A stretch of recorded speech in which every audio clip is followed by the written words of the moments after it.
short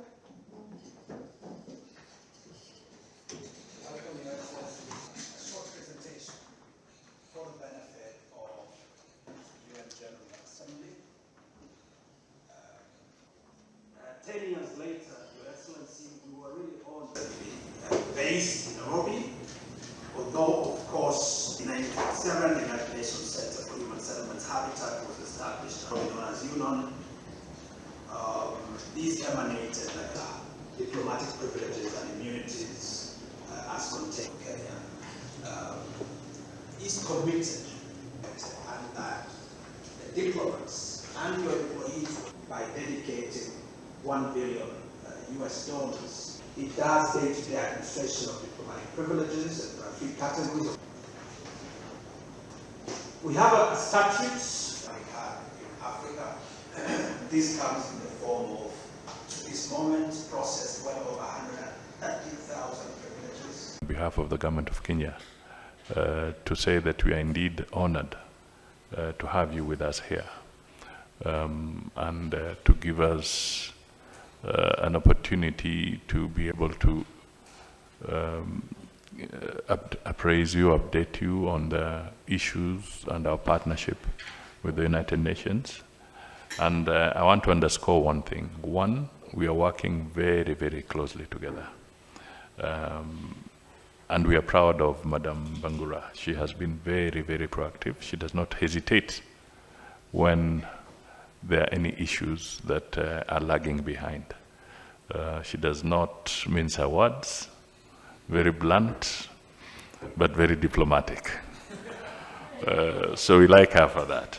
The other thing that I would just want to say is that we really look forward to your support at your level because we are committed to making this a very, very critical hub for the United Nations. And the previous speakers have really elaborated on this. Over and above that, as we look at the issues of privileges and immunities, Your Excellency, we also want to propel Kenya to become the preferred UN retirement home. Because we have a lot of top diplomats, 3,000, and we want to be able to make sure that they can find Nairobi their preferred home, or even Mombasa. They can settle anywhere in Kenya, and through collaboration we should be able to provide the environment, the legal framework that can help this to materialize. So these are some of the issues that we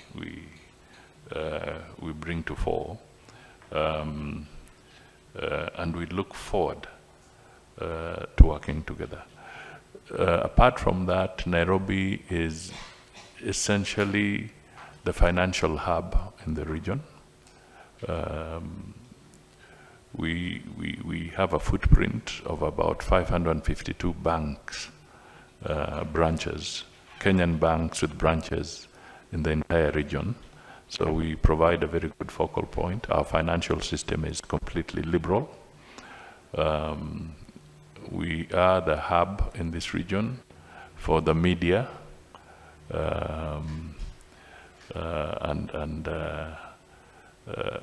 I can only say that all these interests, and we are seeing, apart from the UN entities that want to come to Kenya, we are now receiving a fairly rapid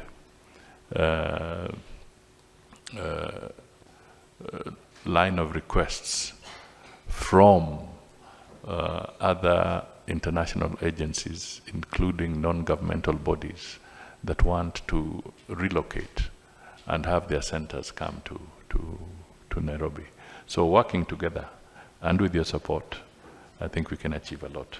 Thank you, Kenya, for receiving the United Nations here. I see many things happening. On the side of Kenya, the efforts are tremendous. On the side of the United Nations, the efforts are tremendous. And there's something invisible which I find great here. The attitude is the proper attitude on both sides.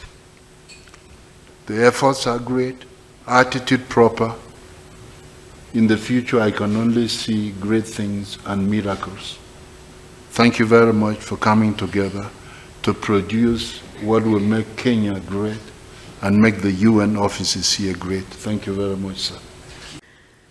And the Nairobi duty station is the fastest growing duty station in the UN. It's the only duty station growing. Today, as I speak to you, we have 86 UN offices in Kenya, 73 in the Gigiri. When the UNEP was set up, it was 300 staff. Today, it's 6,500, 11,000 families and dependents. So the float, you want people who come for meetings, about 3,000. So as the Director General who is responsible for safety and security of staff, my total people I'm responsible for is 20,000 in Kenya today. And we have 2 global offices, UNEP and UN Habitat. By the middle of next year, we're going to have 3 additional global offices, UNICEF, UNFPA, UN Women. Their headquarters will be in New York, but the bulk of their offices staff will be here. So there will be their global operation, part of their global operation is going to be shifted in Kenya. So their headquarters will be there, skeleton staff, but the bulk of their staff will be there doing the global operation. And by then we're expecting 800 to 1,000 staff in addition. And I think I have to thank the President of the General Assembly, and through him the Secretary General. By 2030, the UN General Assembly will be investing $340 million in upgrading the infrastructure. And one of the investments is building an assembly hall. It is the first assembly hall the UN General Assembly Secretariat is building since 1949. What is the implication of that? If that project is concluding, if called upon and required, Kenya can host the General Assembly because you have the infrastructure. You have an assembly hall. We're going to have 9,000 seating capacity, which is at par with New York and Geneva. We're going to have 30 conference meeting rooms. Right now we have 13. Right now seating capacity 2,000. But they are bringing it at the level. That's the decision the General Assembly took, to bring Nairobi at the same level with Geneva and New York. And Kenya is also, he said about that, because we live in an area that we have a lot of challenges. Kenya is the evacuation center for 9 countries in the neighborhood. When there's crisis there, these countries is mandated they bring their stuff here. Central African Republic, Ethiopia, Somalia, Uganda, South Sudan, Burundi, Sudan, Tanzania, and Yemen.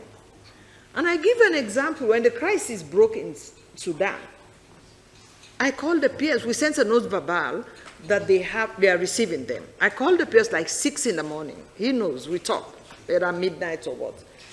The president, he contacted the president gave the approval. We flew in the people from Sudan. The government put a tent at the airport, received those people, and they were stationed here. So today, as we speak, if you take WFP, we have WFP regional office, we have WFP Somalia, we have WFP Sudan, we have WFP Kenya. So these other countries, there's a crisis today in Tanzania, this is where they bring them. There's a crisis in Uganda, this is where they come. And like he said, Kenya is the medical hub. We sign agreements with the big medical hospital, Aga Khan, Nairobi Hospital, big them, to be providing medical support to the UN in the environment. The numbers we pitch is 250,000 because it's the UN staff in all these countries, their families, the peacekeepers, our partners. So when we plan for medical evacuation for 250,000 people who should have the ability to actually come to Kenya. And this includes, of course, UN staff. So the Kenya duties, Nairobi, UN in Nairobi is a very unique and complex. So we're working with the government because, like I said, it was 300 staff, now it's 6,500. So the structure that the government of Kenya, that is what we're going through. That's why he was telling about the liaison committee that was set up when UNEP was set up, those definitely cannot fit. Because the UN is such a big elephant here, it means that we have to work. And now we even realize that with all the expansion, we might not have enough office space. We have office space for everybody that is coming, but which means now we're doing a long term. When we do the presentation to you tomorrow, we'll tell you on where are we moving. 5, 10 years is going to grow tremendously. That's the UN. So we're working with the government to look at it. How do you plan for, nobody in their wildest imagination ever thought this is what's going to happen. But that's what is going to happen. And we also talk, because internally we also would need the General Assembly to provide the necessary support for us, because the company is expanding. You know, so I want to just say I thank the college work very well with the Ministry of Foreign Affairs. And I just want to give an example, the PS Water. When we're building the building, which you are going to see tomorrow, the offices, we found out the water pipe for the brewery actually went through our compound, the big pipe. So we had to stop the construction, which is why the building my office had to delay, because he had to give instruction to block the water in Gigiri. Because we needed to remove the pipe, put it back in another place, and build it. But I called him, we spoke very late at night. The next day he reacted. So as far as DG I'm concerned as the Director General, I can say that they are reacting. The elephant is so growing that we themselves are struggling to follow. That's what is up, which is good in a way. So that's the challenge, and that's why we're working with them to see what additional structures we can put in place to be permanent to support us, because it's growing. We're the fastest growing, we're the only duty station that is growing, and I'm sure we have UNEP, UNICEF 200, UNEP 130, UN Women. I think more are going to come.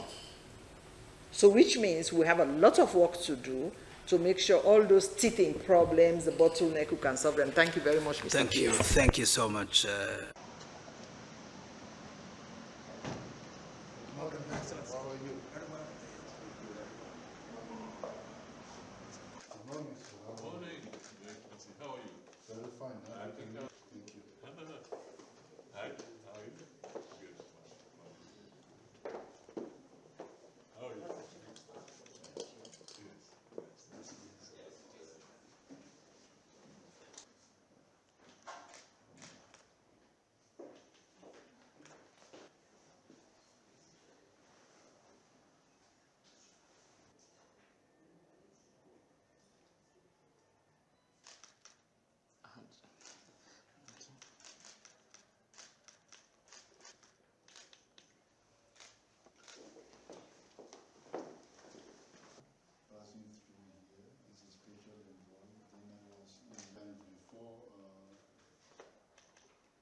Time I went through Nairobi, and in fact before that to say thanks. Then eventually when I went on for about 2 weeks. So I have been here. I see a lot of traffic.